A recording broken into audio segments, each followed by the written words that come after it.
Parfois, derrière les gros titres et les grandes annonces se cachent des questions bien plus complexes. Aujourd'hui, on va justement regarder au-delà d'un accord d'aide international majeur pour décrypter ce qu'il révèle vraiment sur l'état d'un pays. Le chiffre, il est juste énorme, 240 milliards de francs CFA. C'est le montant d'un accord d'aide qui a été signé il y a peu entre les États-Unis et le Cameroun. Alors, sur le papier, ça a tout l'air d'une nouvelle fantastique, une injection massive d'argent américain pour soutenir la santé du pays pendant 5 ans. Mais, quand on creuse un peu, l'analyse de cette annonce soulève des points beaucoup plus profonds. Alors, voici le programme. On va commencer par l'accord lui-même, bien sûr. Ensuite, on va se pencher sur cette idée de dépendance. On verra quelles sont les vraies priorités derrière cet argent. On parlera aussi de l'énorme fossé entre les rapports officiels et la réalité sur le terrain. Puis, on élargira au contexte géopolitique. Pour finir sur une question fondamentale, est-ce qu'on parle ici de souveraineté ou simplement de survie?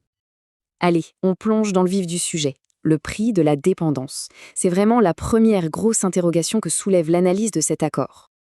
Et là voilà, la question centrale qui bouscule un peu le récit officiel.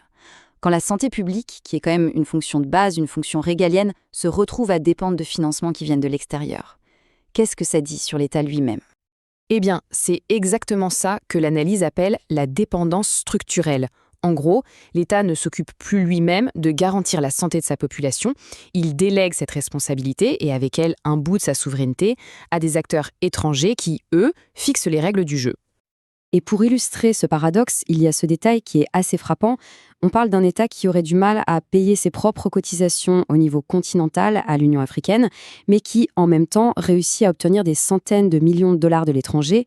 Ça révèle une fragilité interne qui est assez profonde. Bon, maintenant, voyons où va cet argent. Parce que ce qui est super intéressant, c'est que ce n'est pas du tout un chèque en blanc. L'aide est en fait très ciblée. Là, c'est assez parlant. D'un côté, on voit ce qui est financé, VIH, paludisme, tuberculose, sécurité sanitaire, en gros, les priorités stratégiques de Washington. Mais l'analyse met surtout le doigt sur ce qui n'est pas financé, les soins de santé de base, la santé mentale ou encore l'accès universel aux médicaments. Des besoins pourtant, fondamentaux pour les gens sur place. En l'échange, le Cameroun, de son côté, s'est engagé à mettre 270 milliards de francs CFA sur la table. Donc, sur le papier, ça ressemble à un partenariat équilibré, à un effort commun. Sauf que la source qui analyse cet accord est très sceptique sur cette promesse. Elle pointe un budget national qui serait déjà étranglé par la corruption, par des dépenses de prestige, par le coût d'un appareil répressif. Du coup, cet engagement de cofinancement est carrément qualifié de vœu pieux, avec même un risque de voir des manipulations comptables. Et ça nous amène à un contraste absolument saisissant. Le contraste entre, d'un côté, les jolis succès qu'on lit dans les rapports pour les donateurs, et de l'autre, la réalité vécue tous les jours par les citoyens. Pour bien comprendre ce décalage, il faut prendre un peu de recul. Ce n'est pas un nouvel investissement qui sort de nulle part. En 20 ans, les États-Unis ont déjà versé 640 milliards de FCFA. Et pourtant, le constat de la source est sans appel.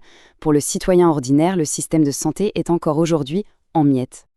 Voilà le premier visage, celui qu'on voit dans les rapports internationaux.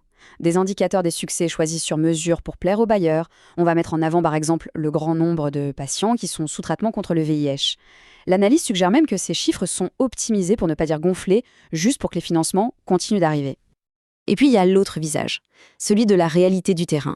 Une réalité bien plus crue.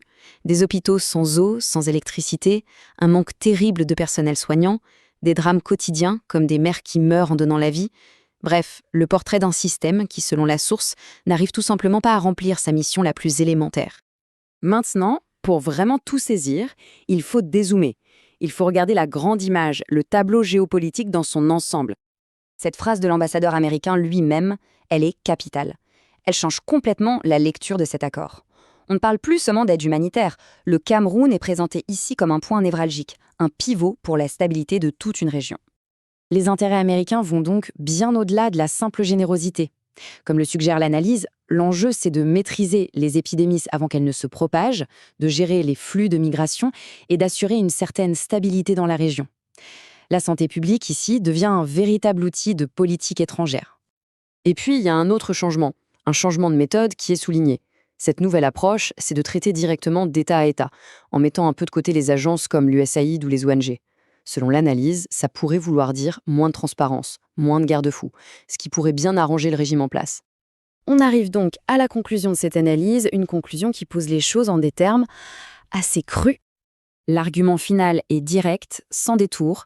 Il ne faut pas voir cet accord comme un partenariat entre deux égaux, mais plutôt comme le symptôme d'un État qui a perdu sa capacité à fonctionner par lui-même. Et voilà le portrait final qui est dressé. Celui d'un État décrit comme en faillite, à la fois morale et fonctionnelle. Un État qui n'arriverait plus à nourrir, à soigner ou à protéger sa propre population, mais qui continue de signer des accords qui, eux, lui permettent de survivre, quitte à sacrifier au passage sa propre souveraineté en matière de santé. Et tout ça, ça nous laisse avec une question finale, une question aussi profonde qu'inconfortable. Est-ce que cette aide est une véritable bouée de sauvetage pour une population qui en a désespérément besoin? Ou est-ce qu'elle ne sert pas, involontairement, à maintenir en place et à légitimer un système qui a déjà échoué dans ses missions les plus essentielles? La réponse, on s'en doute, est loin d'être simple.